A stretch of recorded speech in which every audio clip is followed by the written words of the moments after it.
What's going on, everyone? So, it happened. The Lakers are signing Quincy Olivari to a two-way contract.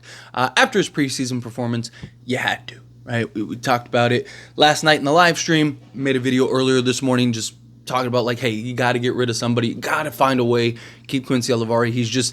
He's already a guy that can make an impact. He's already a guy that, on any given night, I could see you just slotting in, giving, 15 minutes, and he can actually deliver, provide some scoring punch. I loved what we saw with him as far as point of attack defense, defending the full length, the full 94 feet. Like, all of those things are really good. He's 23 years old, so he's older, he's mature. Lakers have had some real success with those type of guys, the older guys. Look at, like, Dalton Connect. And he's a guy that, we can have right now kind of slot in. And now you got Dalton Connect and you got Quincy Olivari, two guys that can make an impact right out the gate. And then you have guys like Bronny and Jalen Fino and Maxwell Lewis and Armel Traore. See what happens with Christian Coloco. But you have these young guys that you're going to spend the next 2-3 years developing. Right? Now, they haven't looked too good. But again, let's see what they look like 2-3 years from now when they are Quincy Olivari's age or Dalton Connect's age. Yeah, Lakers usually like those older, kind of, the adults in the room type young guys, because those are the guys that understand, have the experience, have better feel and understanding of the game, can kind of plug in, play the roles that they need. And Quincy Olivari seems like a guy that can play the role he needs. But before we dive into him further, the Lakers decided to waive Colin Castleton. Now, talked about it in the live stream, talked about it in the video that I posted this morning. He made the most sense, right? Like, I hope that they at least talked and tried to figure out, what's going on with Coloco. So, my guess, I don't know this, obviously, because I'm not, connected to the front office or nothing. My guess is that they know Coloco is going to get not waived. He's going to get greenlit, right? He's going to get signed off at some point. Because the conversations we had last night and then this morning were, okay, Colin Castleton makes the most sense. You cannot get rid of Armel Traore. Armel Traore might end up being our best young player. His size, his versatility. Look, offensively, he's raw. He needs a lot of work. Defensively, the guy has shown he can defend 1 through 5. Dude, the guy was defending Pod and Buddy Hield and Trace Jackson and then switching on Andrew Wiggins. The dude literally was defending everybody on the basketball court. Obviously, he's raw, but he's young, right? Went undrafted. The potential's there. Can't get rid of him. He has all the upside in the world.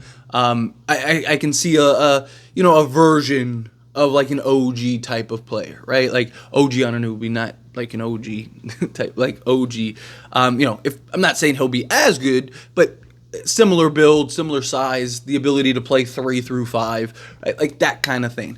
So you can't get rid of him. Coloco, if he's healthy, you don't want to get rid of. He's a guy that can come in and again make an impact now, be a shot blocker, rim protector. Still development guy. He was a development guy before he missed a year and a half, but still a development guy that you're bringing in. But he's a guy that can kind of play a bit of a role immediately, right? Play a bit of a role right out the gate. So it's okay, Colin Castleton is the guy that makes the most sense. I like Castleton. I like his gifts. The guy can do a little bit of everything out there on the basketball court, but he just plays so incredibly timid, so incredibly small. He's, 6'10", 6'11", 250. He might as well be 5'10", 5'11", 150. The guy plays like he's frail. If he bangs somebody too hard, that he's gonna crumble. Was it Unbreakable or whatever? Or, Glass. It was Samuel L. Jackson. It's what it feels like to me. Right? He's afraid, if I lean into this guy too hard, I'm going to shatter, right? And it's just, I've talked about, if I was to try to salvage him, I would develop him as a 4, not a 5. A Christian Wood type player where, he can on occasion play 5, but really you want him at the 4 because Colin Castleton has shown the ability to stretch the floor and knock down the 3 ball. Look, I'm rooting for Castleton. I really do. I really like his game. My hope is that he goes somewhere else and develops into, a solid player. Maybe somebody that it's like, hey, we could use big. Let's develop him. Take another 2-3 years and develop him and see what he can become. Like, I would love to maybe see him later on down the line have some success. But he was the right choice if Coloco's going to get signed off on. My concern is, though, if Coloco doesn't get signed on, then you just have him and you just got rid of Caston that you could have developed or, had him, right? I mean, there's always other options out there. Like, they can bring in Kyler. They can bring in, who is it? Sharp just got waived by Dallas. Jamarian Sharp, not like Shadee Sharp or anything like that.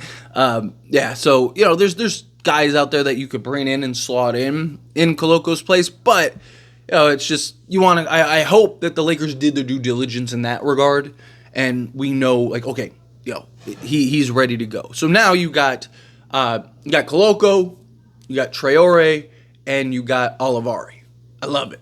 I love those three. You got the center that could come in and potentially be your third big. You got Olivari who can come in and we saw him run an offense, right? 7 turnovers is something that you don't really want to see.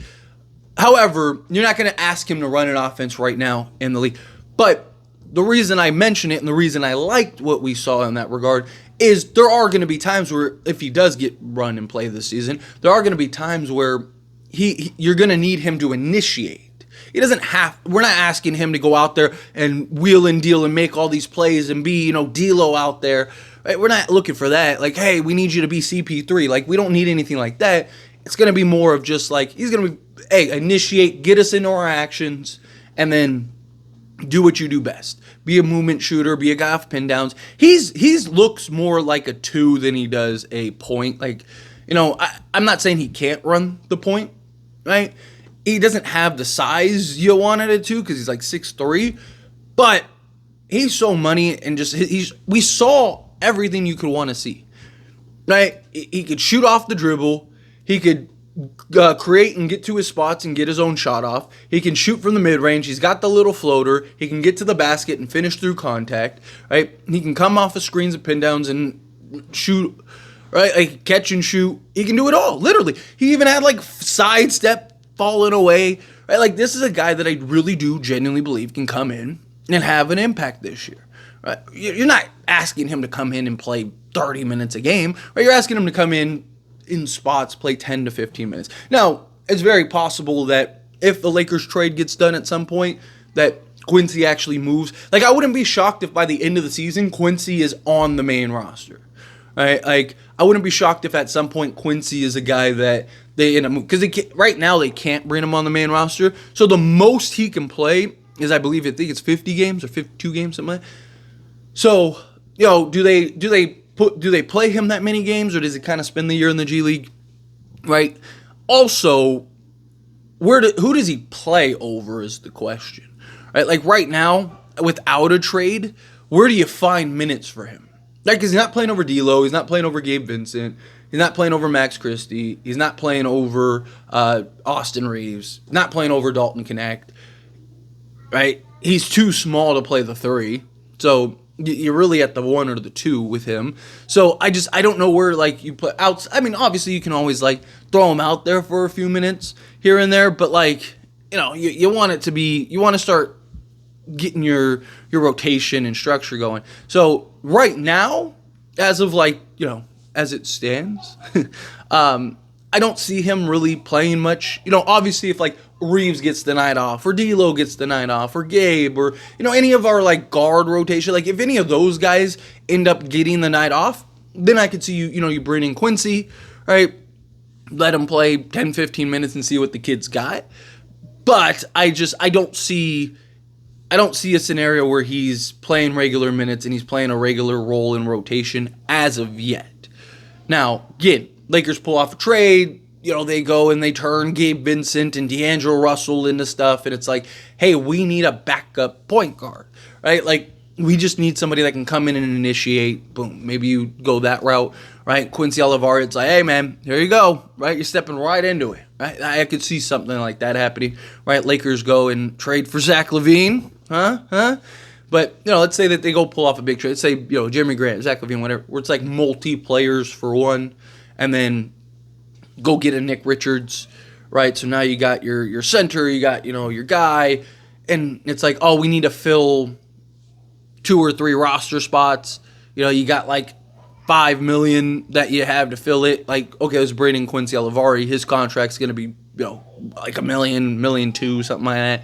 So you bring him in, you bring in maybe, a Coloco onto a main roster. That frees up 2-way spots, and now you're bringing 2-way guys in, right? Like, you can see the vision if a trade ends up getting pulled off. So we'll see. See how it goes, see how it all plays out. But this is exciting, right? It's really exciting. He was very impressive in preseason, and you saw him do it against starting caliber talent, right? Like, it wasn't like just the G League guys. It wasn't anything like that to where people could go, oh, well, he didn't play against any of the good guys. Like, no, he literally played against the entire Warriors team minus Steph, right? Like, that's what you want to see. So, anyway, as always, this is a discussion, and I pass the question on to you. Let me know your thoughts at the pit down in the comments below. What do you think? How do you feel? What are your thoughts? Are you excited for Quincy Olivari to be on the Lakers? Are you kind of like, we'll see? However you feel, whatever your thoughts are, I love to hear it. So let me know down in the comments below. That being said, if you ever liked this video, hit that like button. Helps me a lot. So we enjoy these types of videos, and I truly appreciate it. Not subscribe to the channel, hit that subscribe button. Turn on the bell notifications. Appreciate y'all. See you in the next one. Thank you.